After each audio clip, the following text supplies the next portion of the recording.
हम लोगों ने कल पदार्थ के अवस्था में परिवर्तन स्टार्ट किया था, उसको ही आगे बढ़ा रहे हैं। जैसे कि हम लोगों ने कल देखा था पदार्थ के अवस्था में परिवर्तन।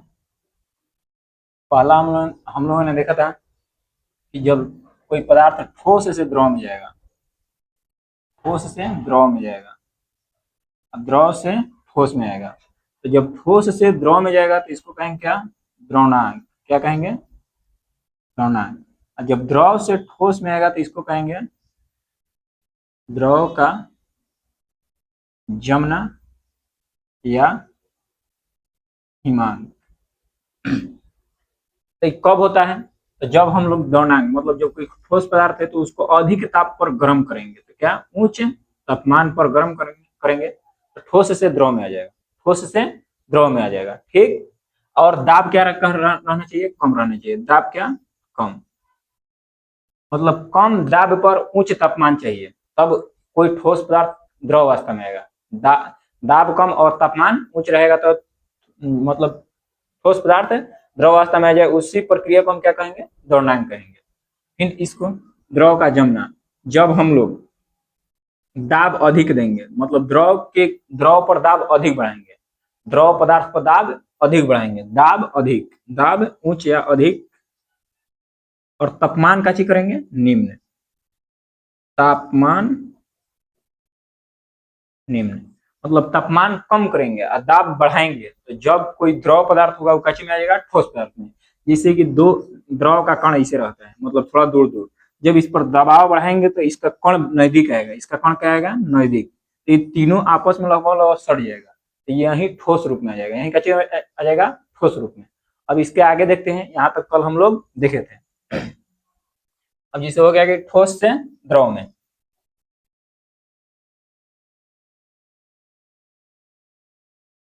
आगे है द्रव से गैस, द्रव से गैस या गैस से द्रव। द्रव से गैस होगा तो उसे कहते हैं वाष्पन या क्वथनांक। और जब गैस से द्रव में आएगा तो इसको कहते हैं संघनन। क्या कहते हैं? संघनन कहते हैं।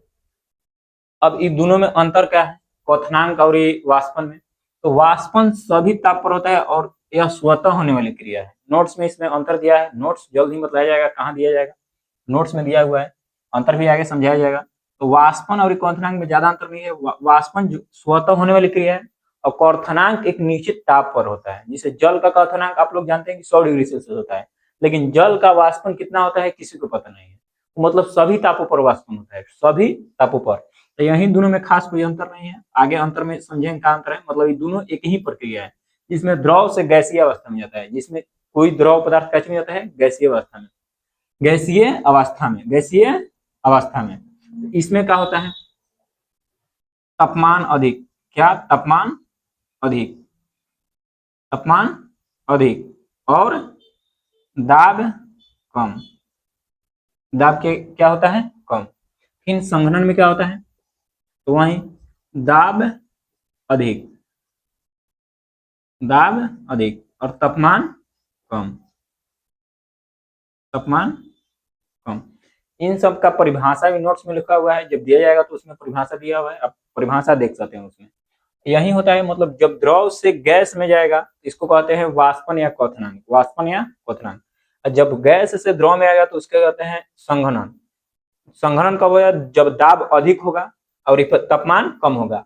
और वाष्पन कब होगा? जब तापमान अधिक होगा और दाब कम होगा। ये हो गया दूसरा। आगे है तीसरा।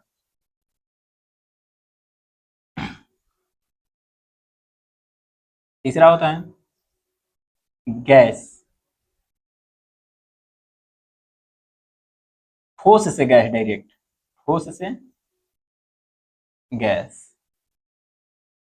या गैस से ठोस। इस क्रिया को कहा जाता है ऊर्ध्वपातन। जब कोई पदार्थ डायरेक्ट ठोस से गैसीय अवस्था में आता है, डायरेक्ट ठोस से गैसीय अवस्था में आ जाता है तो उसे कहते हैं ऊर्ध्वपातन, ऊर्ध्वपातन। जब गैस से ठोस में जाता है तो इसका कभी जब नाम ऊर्ध्वपातन में दिया रहता है, या इसका नाम दे देता है निक्षेपण। इसका क्या नाम दे देता है?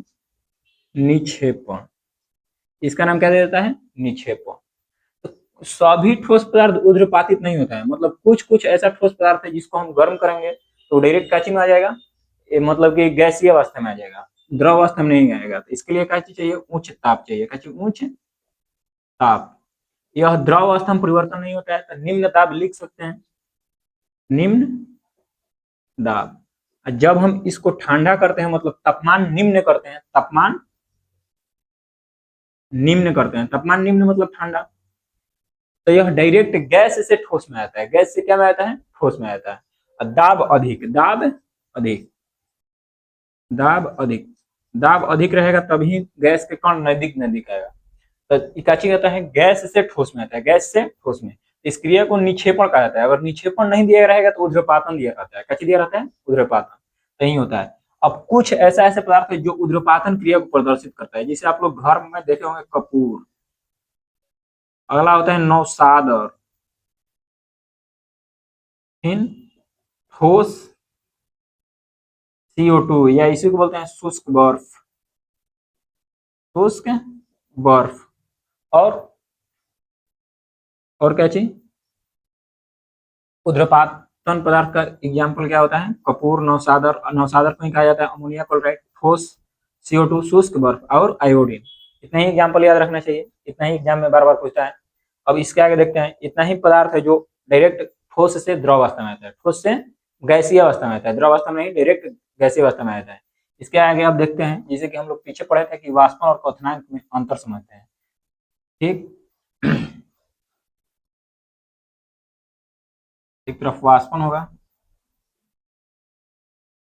एक तरफ क्वथनांक। इन दोनों रूपों में द्रव पदार्थ गैसीय अवस्था में आता है। इन दोनों रूपों में द्रव पदार्थ कैसे में आता है? गैसीय अवस्था में। इसमें होता क्या है? पहला होता है, मतलब वाष्पन स्वतः होने वाली क्रिया है, स्वतः या स्वतः होने वाली क्रिया है। यह सभी तापों पर, सभी तापों पर स्वतः होने वाली क्रिया है, होने वाली क्रिया है। मतलब वाष्पन सभी तापों पर स्वतः होने वाली क्रिया है। क्वथनांक, क्वथनांक एक निश्चित ताप पर, एक निश्चित ताप पर होने वाली क्रिया है। जिसे कोई पूछेगा जल का क्वथनांक कितना होता है तो 100 डिग्री सेल्सियस, लेकिन यह कोई नहीं बता सकता कि जल का वाष्पन कितना है। वाष्पन मतलब कि सभी ताप पर होता है, वाष्पन सभी तापों पर होता है। फिर वाष्पन का दूसरा गुण होता है, इससे ठंडक उत्पन्न होता है, इससे ठंडक उत्पन्न होता है। इसमें होगा कि इससे ठंडक उत्पन्न नहीं होता है, इससे ठंडक उत्पन्न नहीं होता है। जैसे कि हम लोग कभी जब नदी किनारे जाते हैं तो हम लोग को ठंडा महसूस होता है, क्योंकि वहां का जल का क्वथनांक नहीं होता है, वाष्पन होता है। वाष्पन होकर सभी मतलब हवा को वहां पर ठंडा कर देता है। वही मतलब कि वाष्पन कारण ठंडक उत्पन्न होता है और क्वथनांक कारण ठंडक उत्पन्न नहीं होता है। तीसरा होता है, यही ज्यादा एग्जाम में पूछा है कि वाष्पन कारण ठंडक उत्पन्न होता है या नहीं, क्वथनांक कारण ठंडक उत्पन्न होता है या नहीं। अब एक और होता है, लेकिन यह द्रव के ऊपरी सतह पर होता है, ऊपरी सतह पर होता है। तीसरा इसमें है, यह द्रव के सभी सतहों पर होता है, सभी सतहों पर होता है। मतलब कि जब बारिश होता है तो हम लोग देखते हैं कि गड्ढा में पानी भर रहता है, कुछ समय बाद वो सूख जाता है, तो कुछ तो रिस कर नीचे जाता है, लेकिन सारा पानी रिस कर नीचे नहीं जाता है, कुछ वाष्पित हो जाता है। उसका क्वथनांक नहीं होता है, वाष्पित होता है। वह धीरे धीरे वाष्प बनकर वायुमंडल में चला जाता है, वह धीरे धीरे वाष्प बनकर वायुमंडल में जाता है। तो वही वाष्पन क्रिया, वही क्या चीज है? वाष्पन की क्रिया। तो यही क्वथनांक और वाष्पन में अंतर था। अब आगे देखते हैं वाष्पन को प्रभावित करने वाले कारक और क्वथनांक को प्रभावित करने वाले कारक। तो आगे हम लोग देखते हैं कि वाष्पन को प्रभावित करने वाले कारक।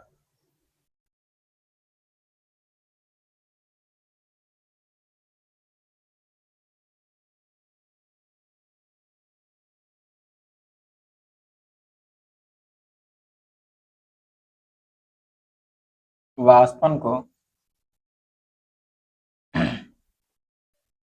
प्रभावित करने वाले कारक, इसमें पहला कारक होता है द्रव की प्रकृति। इसमें पहला ही कारक होता है क्या, द्रव की प्रकृति। जैसे द्रव की प्रकृति का मतलब क्या, किसी द्रव का वाष्पन तेजी से होता है तो किसी द्रव का वाष्पन तेजी से नहीं होता है। तो वही है द्रव की प्रकृति, मतलब द्रव कैसा है, द्रव की प्रकृति पर निर्भर करता है। दूसरा क्या होता है, द्रव का क्षेत्रफल, मतलब जो द्रव है वो कितना मतलब क्षेत्रफल में फैला हुआ है। जितना ज्यादा ही क्षेत्रफल में फैला रहेगा, जितना ज्यादा ही क्षेत्रफल में, जितना ज्यादा क्षेत्रफल अधिक रहेगा, वाष्पन उतना ही तेजी से होगा, वाष्पन उतना ही तेजी से होगा। और जितना कम क्षेत्रफल रहेगा उतना ही वाष्पन धीरे धीरे होगा। वाष्पन क्या होगा, क्षेत्रफल कम रहने पर वाष्पन धीरे धीरे होगा और क्षेत्रफल ज्यादा रहने पर वाष्पन तेजी से होगा। फिर क्या चीज, तीसरा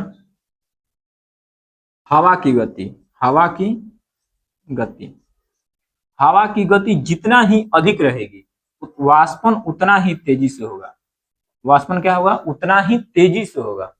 हवा की गति जितना ही धीमा रहेगा वाष्पन का दर उतना ही क्या होगा, कम होगा। वाष्पन का दर उतना ही क्या होगा, कम होगा। नीचे का मतलब कम है, ऊपर का मतलब ज्यादा है। फिर अगला है शुष्क वायु, मतलब जब वायु में नमी की मात्रा नहीं रहेगी उसको कहते हैं शुष्क वायु।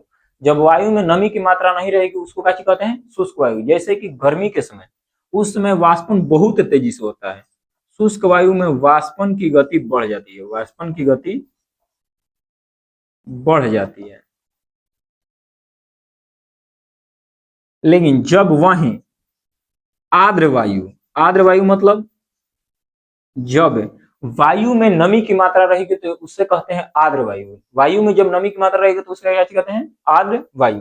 जब आर्द्र वायु रहेगा तो वाष्पन की गति धीरे होगा, वाष्पन की गति कम हो जाती है, कम हो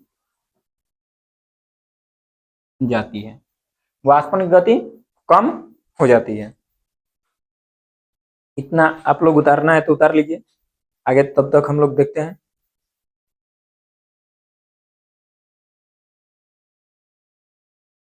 यही है वाष्पन को प्रभावित करने वाले कारक, द्रव की प्रकृति, द्रव का क्षेत्रफल, हवा की गति, शुष्क वायु, आर्द्र वायु।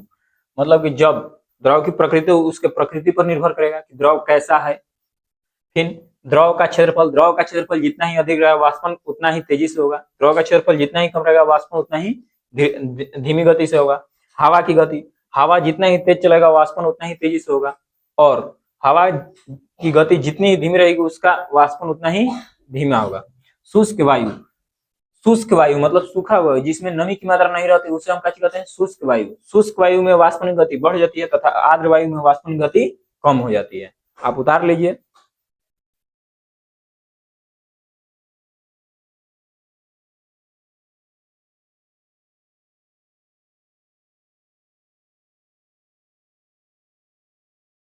ठीक है, तो अब मिटकाते हैं।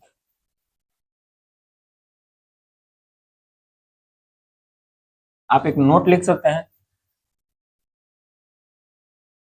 जैसे हमारे घर घड़ा या सुराही होता है, घड़ा या सुराही मिट्टी का, उसमें रखा हुआ जल ठंडा रहता है, आखिर किस कारण, तो वाष्पन की क्रिया कारण।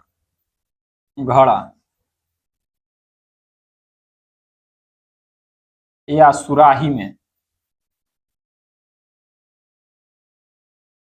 रखा हुआ जल, रखा हुआ जल वाष्पन के कारण ठंडा हो जाता है।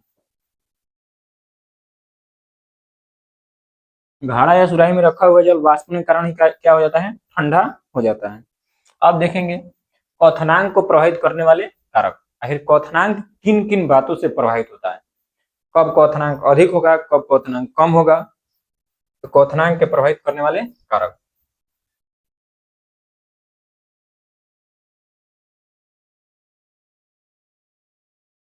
क्वथनांक। क्वथनांक का मतलब ये होता है द्रव, जब कोई द्रव पदार्थ गैसीय अवस्था में जाएगा। तो इस पर देखते हैं, इस इसमें हम लोग दाब देखेंगे और दाब के बारे में देखेंगे। दाब और औषधि दो होता है, मतलब दाब बढ़ेगा तब का होगा, एवं दाब घटेगा तब का होगा।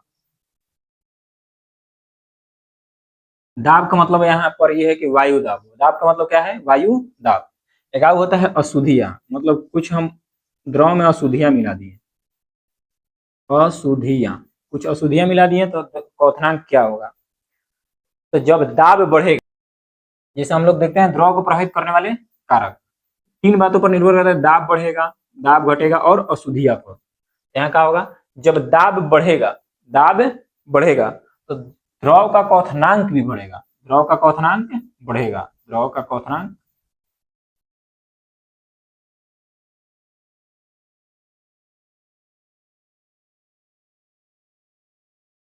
बढ़ेगा।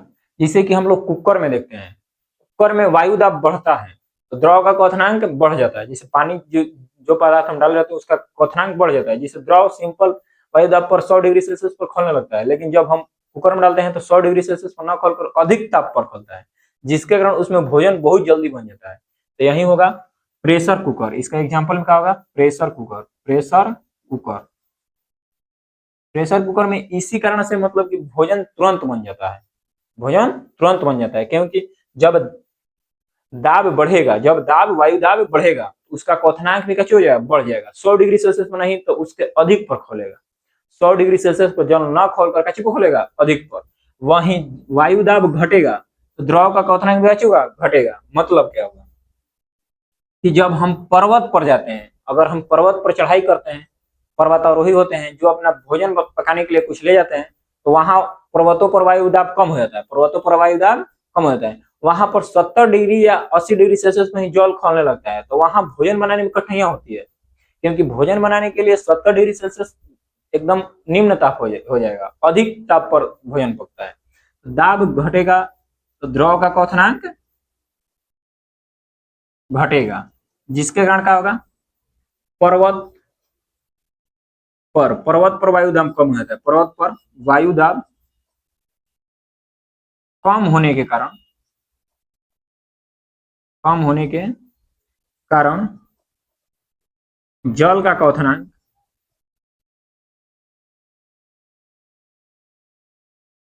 लगभग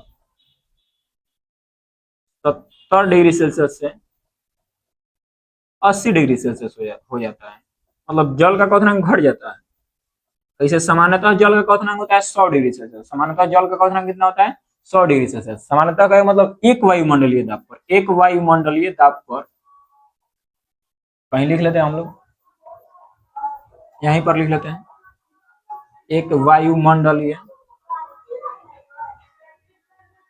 एक वायुमंडलीय दाब पर जल का क्वथनांक,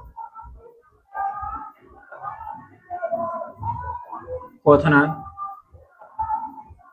100 डिग्री सेल्सियस होता है। जब वायुमंडलीय दाब कम हो जाता है तो जल का क्वथनांक कैसे होता है, घट जाता है, जिसके कारण घट जाता है तो भोजन बनाने में कठिनाइयां होती है। पर्वतारोही को भोजन बनाने में कैसी होती है, कठिनाइयां। अब दूसरा है अशुद्धियां मिलाने पर, कैसे मिलाने पर, अशुद्धियां। अशुद्धियां मिला देंगे तो क्या हो जाएगा, जैसे कि जल में हम नमक डाल देंगे, जल में नमक डाल देंगे तो उसका क्वथनांक बढ़ जाएगा, उसका क्वथनांक क्या हो गया, बढ़ जाएगा। तो यहाँ अशुद्धियां मिलाने पर जल द्रव का क्वथनांक बढ़ जाएगा, द्रव का क्वथनांक क्वथनांक बढ़ जाएगा,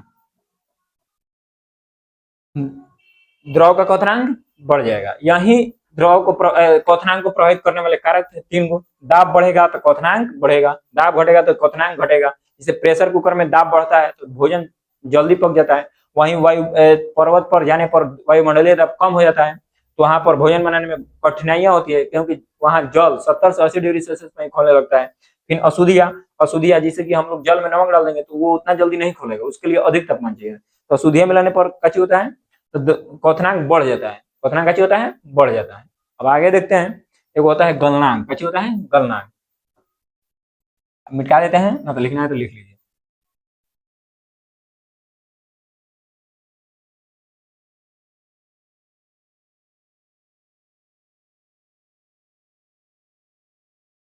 गलनांक में एक ही होता है, गलनांक मतलब कोई ठोस पदार्थ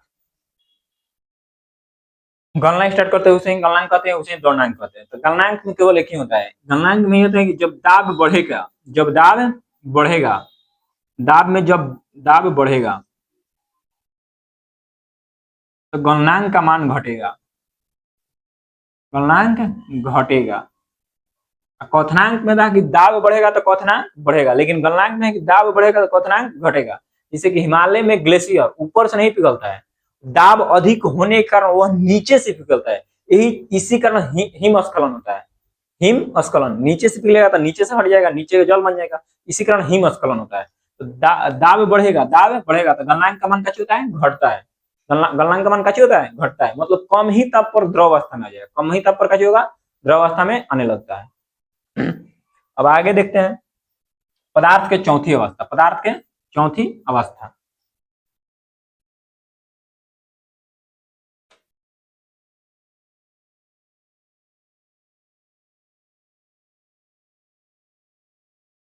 पदार्थ की चौथी अवस्था के बारे में देखते हैं। पदार्थ की चौथी अवस्था, इसे कहा जाता है प्लाज्मा। प्लाज्मा मतलब जब गैस को अधिक ताप पर गर्म किया जाता है, जब गैस को अधिक ताप पर गर्म किया जाता है तो वह आयनीकृत होता है। जब गैस को अत्यधिक ताप पर गर्म किया जाता है तो वह आयनीकृत हो जाता है, आयनीकृत, आयनीकृत हो जाता है, आयनीकृत हो जाता है, आयनीकृत हो जाता है। उसे ही प्लाज्मा अवस्था कहा जाता है। उसे क्या कहता है, प्लाज्मा अवस्था। प्लाज्मा अवस्था में कण अधिक ऊर्जावान होते हैं, प्लाज्मा अवस्था में कण कैसे होते हैं, उसे ही प्लाज्मा अवस्था कहा जाता है, प्लाज्मा अवस्था कहा जाता है। दूसरा क्या है, तो प्लाज्मा अवस्था में कण, प्लाज्मा अवस्था में कण अधिक नहीं, अति ऊर्जावान लिख सकते हैं, अति ऊर्जावान होते हैं, जिसके कारण यह चमकीला दिखाई देने लगता है। अधिक ऊर्जावान होने के कारण यह कैसे दिखाई देने लगता है, चमकीला दिखाई देने लगता है। जैसे कि कोई भी तारा है तो वह अभी प्लाज्मा अवस्था में, इसलिए वह चमकीला दिखाई दे। जैसे सूर्य, सूर्य भी क्या चीज, कौन अवस्था में, तो प्लाज्मा अवस्था में, उसके पास अधिक ऊर्जा है, उसके पास अधिक ऊर्जा है, जिसके कारण उसमें उपस्थित गैस आयनीकृत हो जाता है, उसमें उपस्थित गैस आयनीकृत हो जाता है। इसका उपयोग, मतलब प्लाज्मा अवस्था का उपयोग ट्यूबलाइट में, ट्यूब लाइट में, इसका उपयोग ट्यूबलाइट में और नियॉन संकेतक वाले बल्ब में, नियॉन संकेत वाले बल्ब में उपयोग किया जाता है।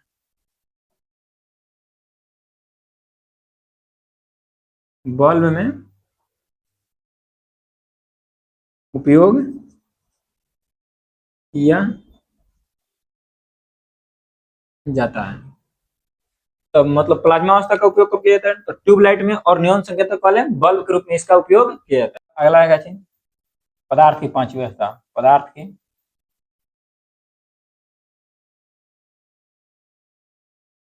5वीं अवस्था।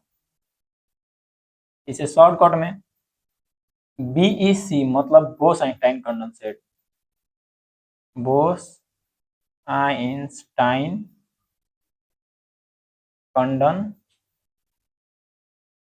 कंडेंसेट कहा जाता है, कंडेंसेट कहा जाता है, BEC।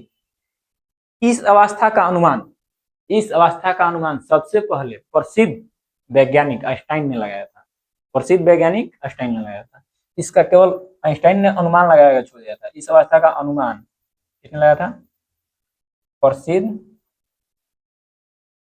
वैज्ञानिक आइंस्टाइन। लेकिन इस अवस्था का खोज मतलब पूरी तरह से खोज आइंस्टाइन ने केवल अनुमान लगाकर छोड़ दिया था, परंतु इस अवस्था का पूरी तरह खोज भारतीय वैज्ञानिक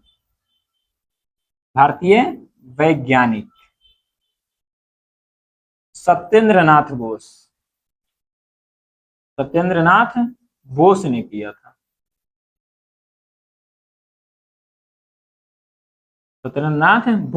था। इन्हीं दोनों वैज्ञानिक के नाम पर इसका नाम है बोस मतलब सत्येंद्रनाथ बोस, आइंस्टाइन मतलब प्रसिद्ध वैज्ञानिक आइंस्टाइन मतलब आइंस्टाइन कंडेंसेट। अब इसमें होता क्या है? तो इसमें ठोस को या किसी अन्य पदार्थ को एकदम निम्न ताप तक गर्म किया जाता है, ठंडा किया जाता है, गर्म नहीं ठंडा किया जाता है, तो BEC की प्राप्ति होती है। कितना निम्न ताप? तो कम से कम 2⁻⁻7 केल्विन, डिग्री सेल्सियस नहीं केल्विन, 2⁻⁻7 डिग्री सेल्सियस केल्विन, इतना पर गर्म करने पर बोस आइंस्टाइन कंडेंसेट की प्राप्ति होती है। यह अभी तक केवल अनुमान ही लगाया गया है, इसका ना कोई अभी तक उपयोग है ना कुछ है, बस इसके बारे में इतना ही जानना रहता है। बस इसका महत्वपूर्ण है 2⁻⁻7, किसने अनुमान लगाया था, किसने खोज किया था, इसका बस इतना ही है। पदार्थ के 5 अवस्था खत्म हो चुका है। अब आगे देखेंगे पदार्थ के भौतिक अवस्था, पदार्थ के प्रकार था लेकिन भौतिक गुण के आधार पर। अगले वीडियो में हम लोग देखेंगे पदार्थ के रासायनिक गुण के आधार पर पदार्थ प्रकार, इसमें से होता है शुद्ध और अशुद्ध। शुद्ध में 2 होता है, तत्व और यौगिक, अशुद्ध में होता है मिश्रण। तो अगले वीडियो में हम लोग तीनों के बारे में समझेंगे। अब उसके लिए आगे देखना पड़ेगा।